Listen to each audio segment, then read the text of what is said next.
Hello, everyone, and welcome to Police Off the Cuff Real Crime Stories. I'm your host, retired NYPD Sergeant Bill Cannon, a 27-year veteran of the NYPD.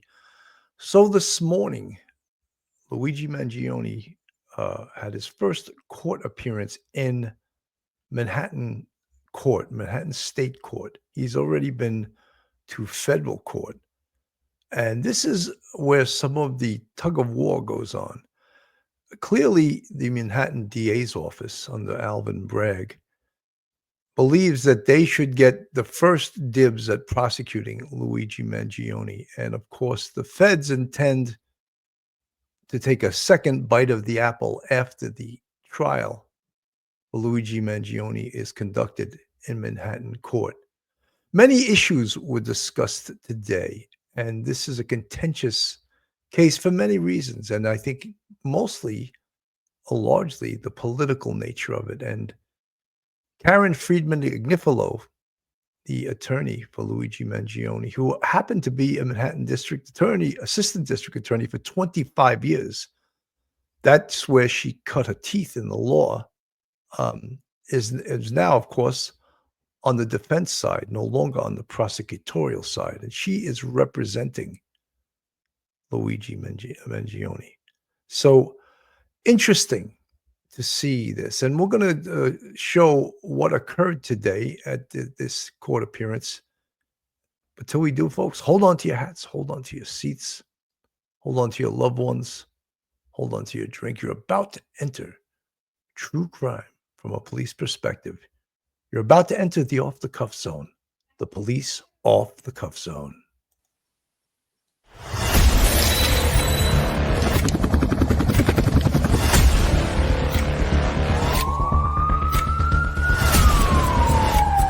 There has to be some common sense. They were the ones who called 911 to get him help, and now they're calling for change.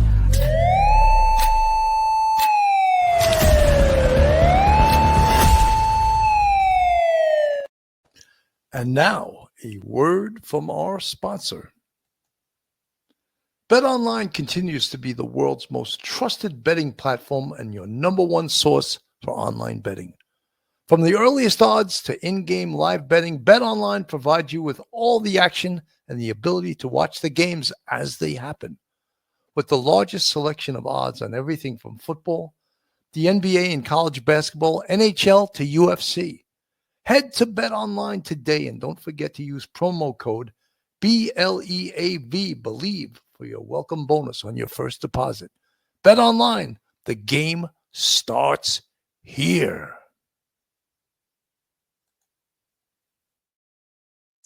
In today's court appearance, we'll look at this little artist rendition from the other day when Luigi Mangione and his defense attorney, Karen Friedman Ignifilo, appeared with him. Some of the things that she objected to today, of course, was the large perp walk.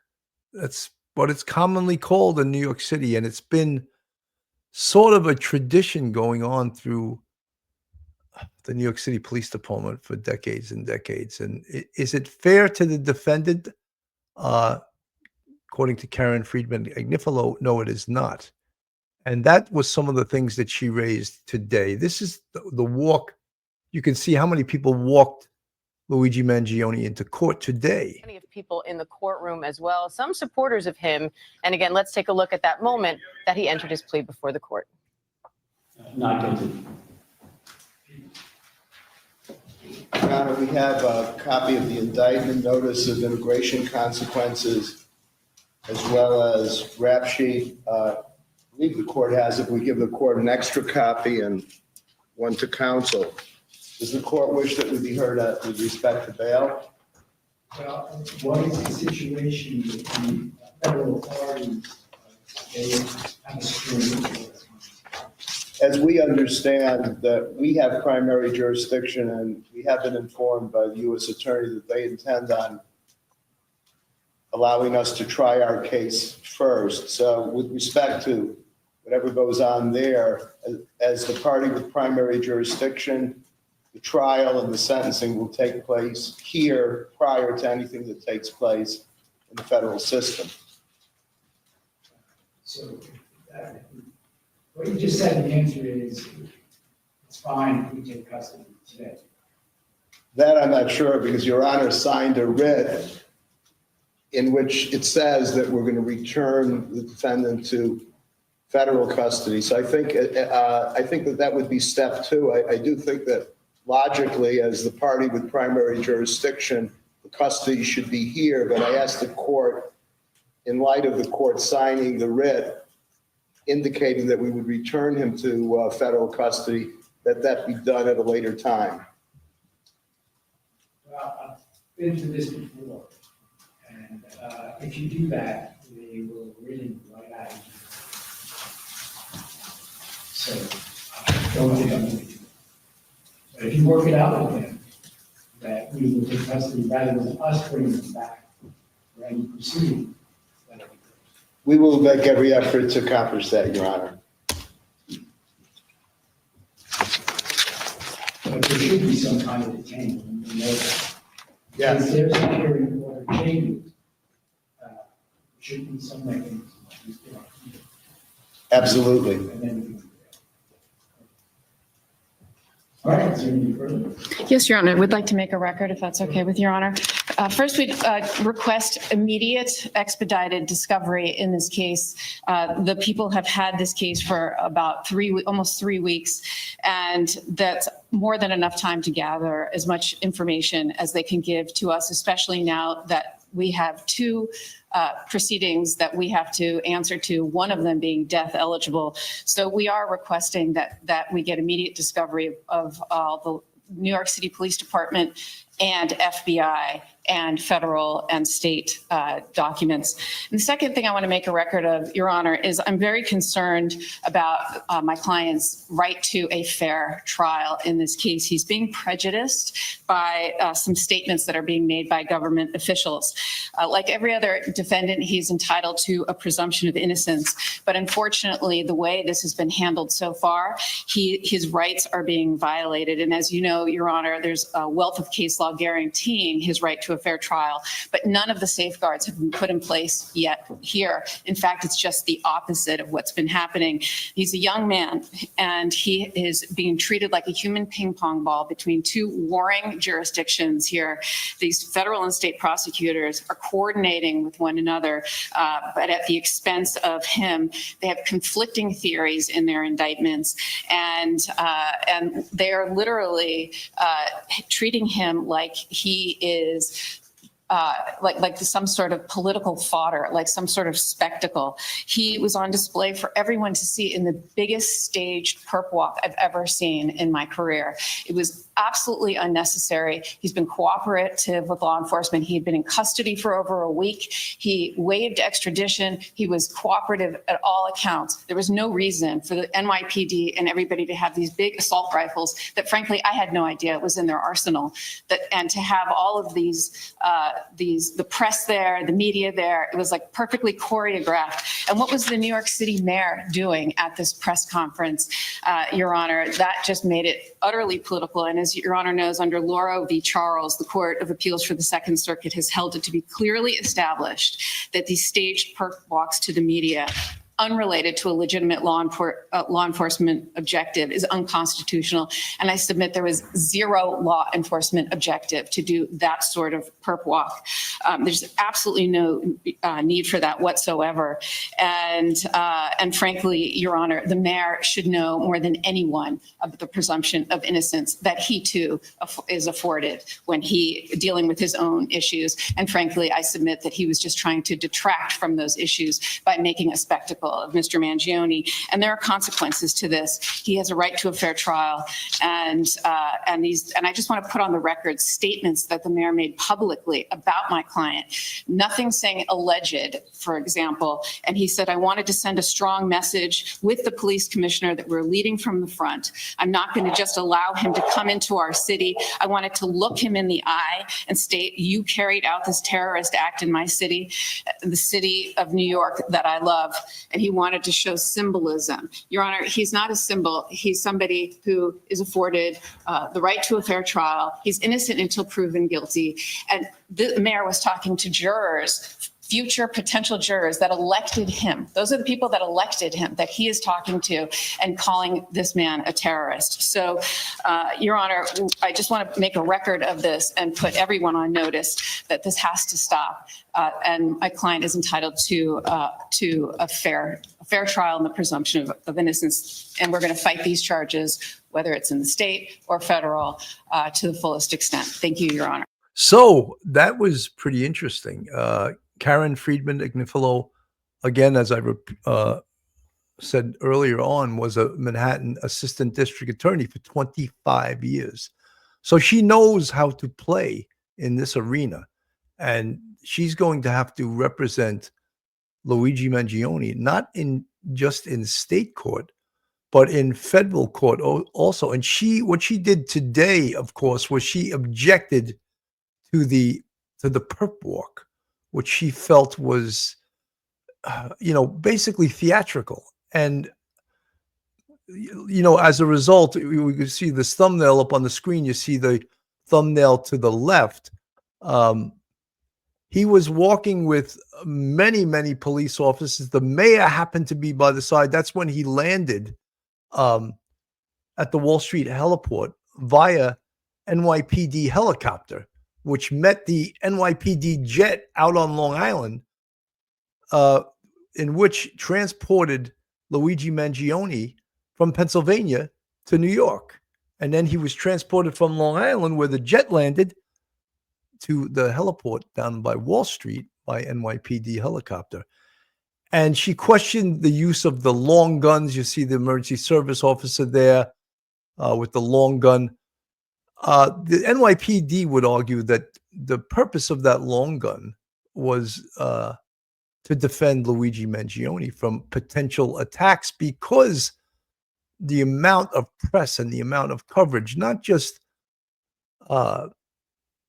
New York coverage, national coverage, international coverage, and interest that this case has received. So she, Karen Friedman Ignifilo, the defense attorney, is of course arguing that even the mayor made comments on this case. And what does that do? But it sort of poisons the jury pool. Could the next thing the defense be asking for is potentially a change of venue? Will they be asking for a change of venue down the road, saying he cannot get a fair trial in New York City? Is that a possibility? Well, I would almost guarantee she's going to ask for that down the road. Whether it's granted or not is another thing. Because what county, what town, what city, what country did this case not receive a huge amount of publicity? And it's received publicity all over the world. Let's go back to the courtroom right now. We've been listening there to the attorney for Luigi Mangione, claiming he's being treated unfairly as he pleads not guilty to 11 counts in the murder of United Healthcare CEO Brian Thompson. I want to bring in our senior investigative correspondent, Aaron Katursky. Aaron, you were in court as Mangione entered his plea. What was that like, and how are people reacting outside court? He walked in chains, both around his waist and his ankles, Diane, and he did not say a word except to utter not guilty when asked how he pleaded to the 11-count state indictment. He appeared to keep his eyes forward, both coming and going, and did not appear to acknowledge the several rows of supporters, mainly young women, who came to see him in court. And outside here in court in front of me, Diane, there are also a few dozen supporters holding signs and chanting "Free Luigi" or chanting for health care. So they are not the only ones. The mayor is not the only one who's been talking about Luigi Mangione outside of court. A number of supporters are here with him as well, Diane. And I want to bring in our legal contributor, Brian Buckmeyer, as well. Brian, we just heard Mangione's attorney saying that she believes her client's being treated unfairly. Now that he's pleaded not guilty to these state charges, what happens next with both the state case and the federal one? Well, what we heard from the district attorney in Manhattan is that they're going to have primary jurisdiction. I think that's to the benefit of Luigi Mangione, because the state rules about how discovery, that being the information by which they're using to prosecute him, are much more open and expedited in New York State than it is in the federal court. So I think they're going to try to use the New York discovery to their advantage for both cases. And then next, as we heard as well from the prosecutor and the defense, they're going to try to figure out who goes first, where Luigi Mangione is either going to be housed or in whose custody, and to what extent this trial will be held in the state. All right, Brian Buckmeyer, Aaron Katursky, thank you both. A bunch of issues being discussed. One of the things that the prosecutor, Joel Seidemann, who is a 40, can't get that, 40-year veteran of the Manhattan District Attorney's Office, outstanding prosecutor. Going back to my police career, I had numerous cases with him. Super competent prosecutor, probably one of the best in the DA's office. So Karen Agnifilo surely is no slouch herself, but she's going up against one of the very best. And one of the things that she did ask for was she wanted almost immediately all the discovery material, which Joel Seidemann responded, well, wait a minute. Yeah, we're going to try to get it, but you have to understand, it is voluminous.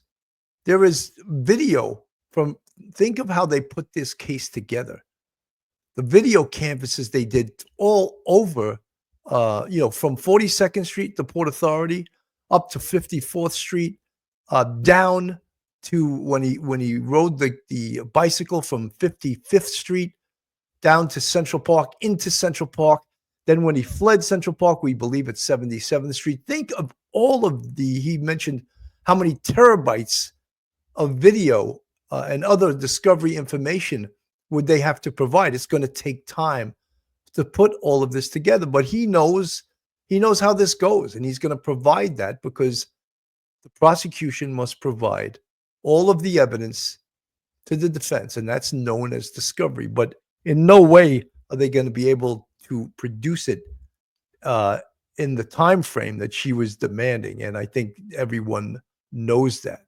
So his appearance in court today, Luigi Mangione pled not guilty to state murder and terror charges in the fatal shooting of United Healthcare CEO Brian Thompson.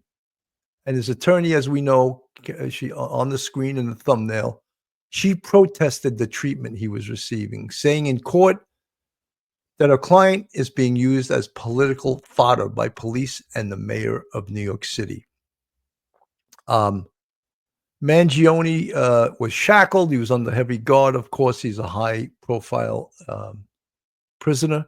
And all he said in court today was not guilty.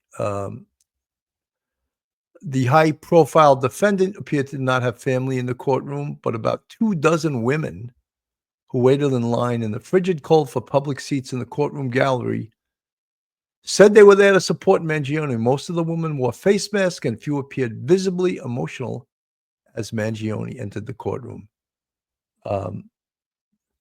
During the arraignment, prosecutor Joel Seidemann said the Manhattan District Attorney's Office has primary jurisdiction over the case and will try it before the federal prosecution against Mangione.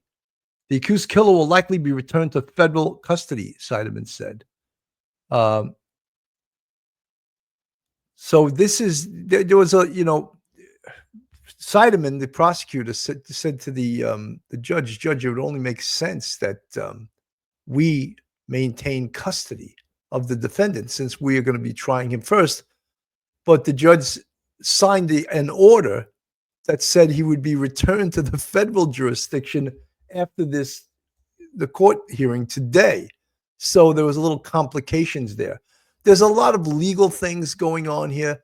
Let's not forget also that this case is highly political because it involves the murder of United Healthcare CEO Brian Thompson, and the alleged shooter, notice I said that the alleged shooter, Luigi Mangione, is on trial in state court. And that is why this case is proceeding in the state jurisdiction first, because I think the feds agreed that the state should have first jurisdiction over this, and then the feds would move in after that. This is from CNN. Yeah, the whole arraignment took just about 20 minutes. Mangione was led into the courtroom. As you could see, they're in plain clothes with his ankles and his wrists shackled. There was the shackling around his waist as well. He was surrounded during the entire hearing by a wall of by a wall of court officers. And during the hearing, Mangione spoke just once when he entered his plea of not guilty, but his lawyer did use the moment as an opportunity to raise some of these concerns that she has about there being federal charges, which he was indicted, or he was charged with last week, and he had his first court appearance in that case on Thursday, and then the state charges where he was indicted on 11 felony counts, and today was his arraignment on those counts. So she had raised questions about the politicalization of this as well, pointing to the perp walk where Mangione got off that helicopter, walked down the long pier in New York City before he came to federal court on Thursday. She raised the issue that New York City's Mayor Eric Adams was there, saying that he was politicizing this, even quoting from some of him, while also saying that Adams himself should know something about the presumption of innocence because he is facing federal bribery charges. Adams has pleaded not guilty to those charges. So this was the first, appearance that Mangione's had in state court. They scheduled another appearance for February, but there was an issue here too about where he will be in custody, whether he will stay in federal custody or if he will be in state custody. The judge asking the prosecutor, who's a 30-year veteran of the office, who has primary custody of this defendant, and he said he believed the state does, but he said it was something that they had just gotten permission to take him out of federal custody for this hearing. So the judge telling him they need to figure out where Mangione is going to be housed as this case moves forward, both on a state track and on the federal track. Mangione is expected to be back in federal court in January for his arraignment on those charges. Rahel? And Kara, speaking of where he's housed and where he is currently, what do we know about the conditions of the jail where Mangione is currently being detained? So Mangione is held at the federal jail in Brooklyn, New York, the Metropolitan Detention Center. It has a reputation as a notorious jail that has poor conditions, that has some judges don't even want to put some defendants there as part of their sentence. It's one of the most notorious jails in the country. It's one of the most dangerous federal jails in the country and the current home of suspected shooter Luigi Mangione, who is facing a federal murder charge for allegedly gunning down the United Healthcare CEO on the streets of Manhattan. Inmate number 52503-511.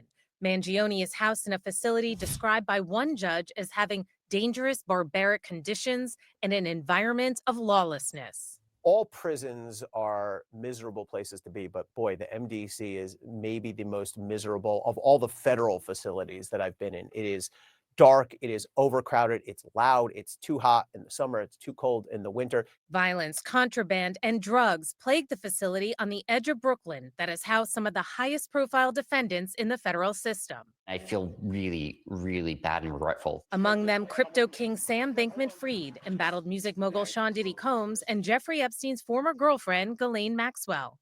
Mangione will likely be isolated given his notoriety. A spokesman for MDC Brooklyn tells CNN, for privacy, safety, and security reasons, we do not comment on the conditions of confinement for any incarcerated individuals, including housing assignments. More than 1,100 people, male and female, are currently housed in MDC's notorious cells and dorm-style barracks. It's bad enough that various federal judges have actually given reduced sentences or given defendants bail because of the conditions inside the MDC. In 2019, during a polar vortex, over 1,600 inmates were locked in their cells, some with frigid temperatures, inadequate blankets, and toilets that wouldn't flush, according to a lawsuit, resulting in a $10 million settlement with inmates. We determined that heating issues had been a long... So we're not going to go deeply into the conditions of the Metropolitan Detention Facility in Brooklyn. So the important things that we spoke about today is that the Manhattan District Attorney will retain the first prosecution of Luigi Mangione, and the feds will get the second, what we'd say, bite of the apple here. But he is his next court appearance for the state, which is the Manhattan District Attorney's Office, will be in February. So many moving parts right now. Of course, all of the discovery that the defense has requested, the prosecution will be busy, along with the NYPD, producing all of the discovery, meaning all the evidence that they have, which includes all of the video evidence and all the stills that were made from this. And we recall right here, there's a Crime Stoppers there. That video evidence was taken from a taxi cab. And of course, some of these, all different video systems recorded the alleged perpetrator, the alleged defendant in this case.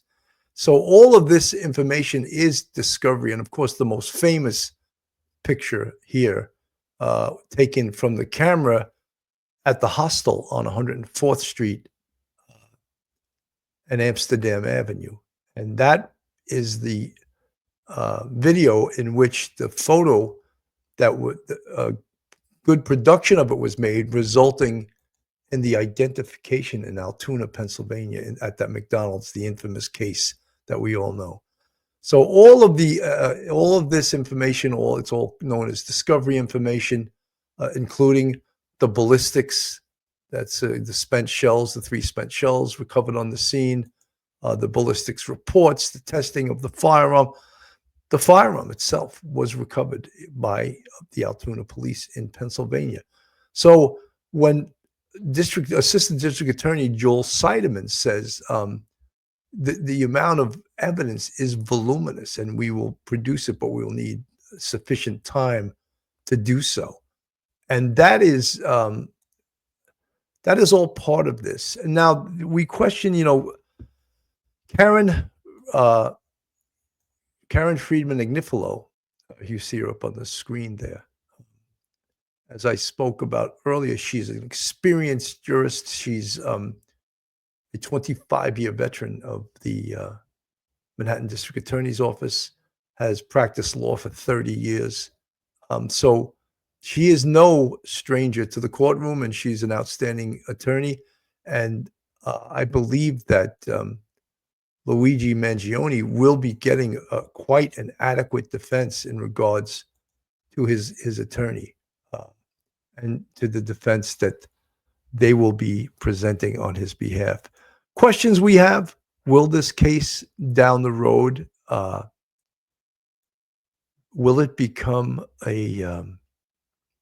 will the defense attorney request a change of venue because she believes that Luigi Mangione cannot get a fair trial in New York City? That's a potential. She could request that. Whether it would be granted is another thing. Will she request that? There's a possibility. There's a definite possibility. The other part of this case, of course, is the politics of it. Of course, the healthcare, the demonization, of course, of United Healthcare. Many people have written on our podcast that United Healthcare is a horrible company and he's a horrible CEO. And, so all of that is a big part of this in regards to the politics of it. It became not just a national story, but an international story. So, folks, we're going to keep covering this case. The next court appearance in state court for Luigi Mangione will not be until February. So at least 30 days from now in February. So the wheels of justice, as they say, move quite slowly. And both sides have their work cut out for them. A great deal of work to be done on this case, both from the prosecutor and to the defense. And we at Police Off the Cuff will be following this case and bringing it to you as best we can. So, folks, I want to wish everyone a wonderful holiday season. Merry Christmas. Happy New Year. Happy Hanukkah. Happy Kwanzaa. Have a wonderful holiday season. And we'll see you the next time. I'm Bill Cannon from Police Off the Cuff. See everyone soon. God bless. soul just ain't enough.